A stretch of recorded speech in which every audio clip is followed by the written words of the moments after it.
A pesar de que este vídeo trata sobre PlayStation 3, si hablamos de potencia y de versiones multiplataforma, hay una clara ganadora de la séptima generación, y esa es la Xbox 360. De hecho, aquí empieza un poco mi historia, porque hace poco más de un año empecé una colección bastante bestia para la Xbox. Porque al final, si quieres jugar a la mejor versión posible de la mayoría de juegos de aquella época, es la opción más lógica. Y además, si tienes una Series X, como era mi caso, pues el tema de la retrocompatibilidad era muy bestia, porque podía jugar a 5 generaciones de consolas en una. Vamos, que lo tenía todo, mejores resoluciones, mejor rendimiento, pero ha acabado pasando algo que ni yo me esperaba. He vendido la Series X, he vendido toda mi colección de 360, he migrado completamente a jugar todas las novedades y las mejores versiones en PC, que creo que es lo más inteligente, pero a la hora de comprar las versiones físicas de los juegos que realmente me marcan y me gustan, me he quedado con PlayStation 3. He vuelto a la consola de mi adolescencia. ¿Y sabéis qué es lo más curioso? Que lo he hecho siendo perfectamente consciente de que en muchos casos estoy renunciando a la mejor versión de consola de esos juegos. Y sobre todo creo que este vídeo va de por qué esta generación fue de las últimas en las que el formato físico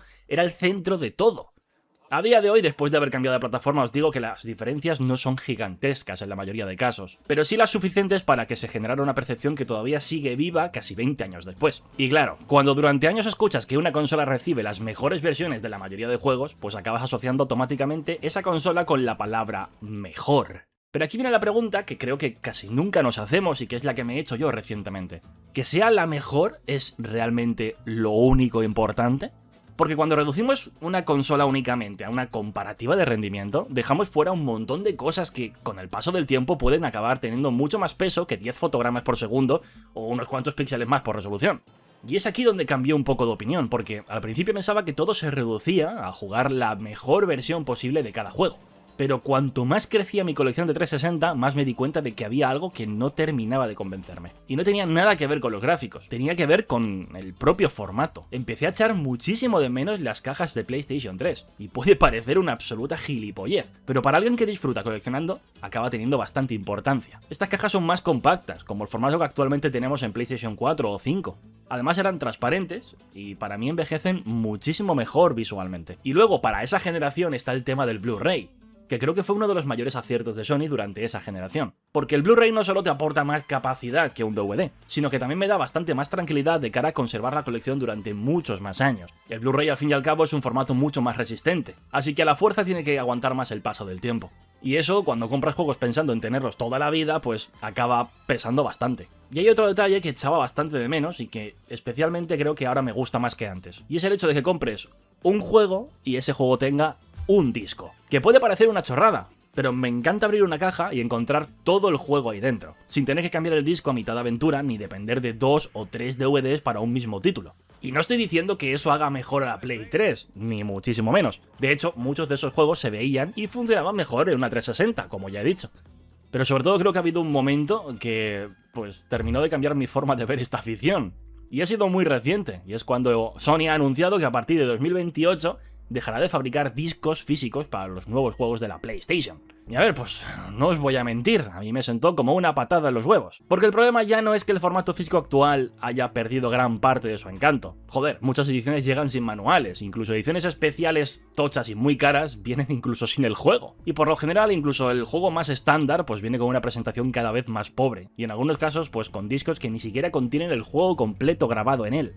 Y el problema es que ahora directamente vamos hacia un modelo en el que ni siquiera vamos a poder elegir. Todo va a ser digital. Y en ese mismo momento es cuando empecé a mirar de reojo a mi PlayStation 3 y empecé a migrar de nuevo hacia ella. Porque volver a la Play 3 no es solo volver al formato físico, es volver a una época en la que los videojuegos todavía se sentían como productos completos. Y vamos, sobradamente, también como una industria mucho más dispuesta a probar cosas. La séptima generación considero, al igual que la anterior, que fue una generación llena de riesgos. De estudios que, como no tenían que invertir tantísimos millones, se la jugaban con ideas nuevas y acababas probando juegos que intentaban encontrar su propia personalidad en lugar de perseguir constantemente el último éxito de ventas. Obviamente también existen las copias y las modas, pero daba la sensación de que había muchísimo más espacio para experimentar. Y otro detalle curioso, fue precisamente durante aquella generación cuando empezaron a llegar los primeros grandes remasters y recopilatorios. Pero considero que en ese momento tenían todo el sentido del mundo. traer de vuelta las sagas de PlayStation 2, con las colecciones de God of War, Metal Gear Solid, Sly Cooper, Prince of Persia. Era una forma increíble de preservar esos juegos y acercarlos a una nueva generación de jugadores. El problema es que 15 años después seguimos haciendo exactamente lo mismo. Ya no es la primera vez que compramos este juego, ni la segunda. En muchos casos es la tercera o incluso la cuarta.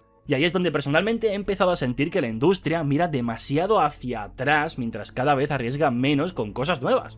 Y creo que es por eso mismo por lo que me siento tan cómodo volviendo a la PlayStation 3, porque representa una época en la que todavía tenía la sensación de que cada año podía aparecer algo completamente distinto. Y no sé si esto le va a sorprender a más de uno porque, en fin, ya he dicho al principio del vídeo que la Play 3 era peor máquina. Pero hay algo que me parece muchísimo más importante, y es el putísimo aura que desprende. Considero que esta consola intenta darte la sensación de estar delante de un producto que quería impresionarte desde el segundo 1. Hoy ya damos muchas cosas por hechas porque prácticamente todas las consolas lo hacen, pero en aquella época meter un juego de Play 3 era casi como un ritual. Metías el disco y antes incluso de arrancar el juego ya tenías una presentación, un fondo personalizado y la banda sonora del juego sonando en el menú. Y a veces incluso te acompañaba con una pequeña ventanita con un clip del juego con los mejores momentazos. Y era como si la propia consola, antes de empezar a jugar al juego, antes de darle a la X y entrar, ya te estuviese diciendo: mira lo que te espera aquí dentro, chaval. Y esto de verdad parece una tontería, pero tío, para mí esto también era jugar, formaba parte de la experiencia. Es más, antes de meter incluso el disco a la consola, abrías la caja y seguía pasando lo mismo. Muchas carátulas tenían portadas reversibles con ilustraciones o arte conceptual. Abrías el manual y no era un simple papel para decirte qué botón era el de disparar. Muchas veces estaba tematizado, a color, y servía para meterte en el universo del juego antes de incluso empezar la propia partida. Todo parecía que estaba pensado para acompañarte desde el momento en el que sacabas el disco de la estantería. Y joder, no me diréis que esto no es algo que se ha perdido completamente a día de hoy. Y bueno, hablemos del menú de la putísima consola. Y es que sinceramente creo que sigue siendo uno de los mejores menús que ha tenido una videoconsola en la historia. Simple, rápido, intuitivo y súper elegante. El mismo que tenía la propia PSP. No necesitaba llenarte la pantalla de recomendaciones, tiendas, anuncios o 20 iconos distintos para venderte 1000 historias. Encendías la consola y todo estaba donde esperabas que estuviese. Y joder, de verdad que parece un detalle menor, pero se agradece una barbaridad. Porque otra de las cosas que he hecho muchísimo de menos de esta generación es la inmediatez. Porque antes querías jugar y 5 segundos después, pues ya lo estabas haciendo. Hoy muchas veces enciendes la consola y empiezan las instalaciones, las actualizaciones, luego entras al juego y pues empiezan las ventanas para comprar contenido extra, los avisos de los putos pases de temporada. Y cuando por fin consigues arrancar el juego, igual ya se te han ido 20 minutos y te quedan 10 para irte a trabajar. Y de nuevo, aquí quiero romper una lanza a favor de la 360, porque si hablamos de comodidad, aquí hicieron bastantes cosas mejor. Porque no voy a engañaros, en la Play 3 hubo bastantes juegos que tenían instalaciones obligatorias, como a día de hoy. Mientras que la 360, pues metías el disco y podías jugar directamente usando el lector. No tenías que esperar a nada ni nadie.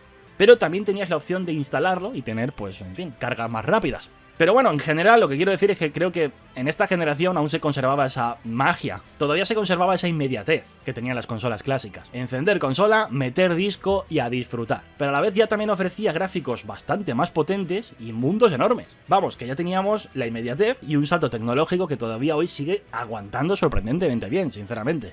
Creo que para mí es la generación perfecta, es que está en el punto perfecto entre dos formas de entender los videojuegos. Lo suficientemente moderna como para sentirse actual y lo suficientemente clásica como para que jugar siga siendo, pues, eso, jugar. Y estaréis diciendo, bueno, Fernando, pero entonces, ¿qué estás diciéndome? ¿Me estás vendiendo la Play 3 en 2026? Y pues a ver, sí y no, creo que es una inversión bastante chula. La pregunta ¿es un buen momento para empezar a coleccionar en Play 3? Y a ver, pues depende mucho de lo que estés buscando. Si lo que quieres es comprar videojuegos baratos sin dejarte un dineral, pues sinceramente creo que ahora mismo es el mejor momento para Play 4, Xbox One... Porque sí, hay auténticos juegazos a precios ridículos, que aún son más ridículos cuando los compras en un PC, pero en caso de que no tengas un PC, pues sí que es una muy buena opción estas consolas. Y bueno, pues con Play 3 la historia ya empieza a ser algo más distinta desde hace unos años. Los juegos más buscados pues llevan ya años subiendo de precio y algunos ya están en máximos históricos. Y siendo sincero, pues la verdad es que esta tendencia no creo que vaya a cambiar. Ahora bien, si tu idea no es tener los 100 juegos más raros de la consola, sino volver a disfrutar de una generación, Pues chico, PlayStation 3 sigue siendo una auténtica maravilla para coleccionar. Es que es muy divertido comprar juegos en esta consola. Los grandes superventas de la época siguen apareciendo constantemente por 5, 6, 8 o 10 euros. Con muy poco dinero puedes montarte una estantería espectacular y recuperar una cantidad absurda de clásicos. Eso sí, teniendo en cuenta que en el momento en el que empieces a rascar un poco más en el catálogo, pues la cartera lo va a notar. Y más todavía aquí en España, diría yo. Porque al final, la Play siempre ha sido la plataforma dominante. Y eso se refleja directamente en el mercado de segunda mano. Y esto es algo que también está ocurriendo en 360, pero de una forma un poquito más comedida. Los mismos juegos que te puedes encontrar a 30 euros, por ejemplo en Play 3, pues en una 360 te los puedes encontrar a 12 o 15. En mi caso, como ya digo, tengo una conexión especial con PlayStation 3 por mi adolescencia. Pero si alguien solo busca jugar y no tiene esa conexión especial, pues probablemente sea la opción más económica y la más lógica realmente. Ya lo dije al principio del vídeo. Además, tienes las mejores versiones de los juegos. Pero bueno, por lo general, sea una u otra, lo que yo os quiero decir es que estoy descubriendo juegos que en su día pasaron completamente desapercibidos. Títulos que nunca tuvieron un remaster, nunca llegaron a servicios de suscripción y que, pues, salvo emulación, solo puedes jugarlos desde su hardware original, o una Play 3 o una 360. El caso es que tenéis un catálogo olvidado ahí que podéis, sin dejaros 40, 50, 80, 90 euros como en la actualidad, con títulos que cada vez me parecen más genéricos y más basados en algoritmos, que parece que solo quieren darnos lo mismo constantemente, que saben que va a funcionar y les va a generar beneficios. Y esto es una de las cosas que de verdad estoy disfrutando más de volver a una PlayStation 3. La sensación de que todavía quedan un montón de joyas por descubrir. Y joder, echo muchísimo de menos esta sensación, y la verdad es que solamente la estoy recuperando con PlayStation 3. Además de que también considero que son unos juegos que respetan bastante el tiempo del jugador. No te secuestraban con miles de objetivos como los Assassin's Creed. En muchos casos iban al grano, te daban una experiencia, una trama sencilla que querían meterte ahí para que la vieses y pues ya está, era como poner una película, jugártela y a la siguiente. Os diré que si nunca llegasteis a vivir la séptima generación, creo que ahora mismo sigue siendo uno de los mejores momentos para descubrirla. Porque es así, por el precio de un único lanzamiento actual podéis comprar una PlayStation 3 y unos cuantos juegos para empezar una colección. Y no una colección cualquiera, sino una biblioteca llena de títulos que marcaron una época y de otros muchos que quedaron completamente olvidados. Juegos que nunca han tenido un remake, remasters ni reediciones para nuevas generaciones. Juegos que de verdad a día de hoy solo podéis disfrutar en el hardware original o recurriendo a la emulación. Oye, y quién sabe, igual descubrís un hobby nuevo, el de coleccionar videojuegos, cosa que yo ya descubrí hace como unos 4 o 5 años, y la verdad es que se disfruta bastante. Porque el hobby de construir una estantería que realmente sientes tuya, abrir una caja, coger un manual, poner un disco y disfrutar de una forma de jugar que poco a poco, pues, se ha ido perdiendo, es bastante bonito. Así que no sé, si alguna vez habías pensado en volver a PlayStation 3 o en descubrirla por primera vez, creo que podría ser el mejor momento para hacerlo. Os leo en los comentarios. Y si os ha gustado el vídeo, ya sabéis que podéis dejar un pedazo de like, que eso ayuda un montón al canal. Y sobre todo, si queréis seguir viendo contenido como este, pues pegarle una suscribida que no cuesta nada. Chicos, nos vemos pronto en el siguiente vídeo. Os dejo por aquí este que puede que os guste. ¡Hasta luego!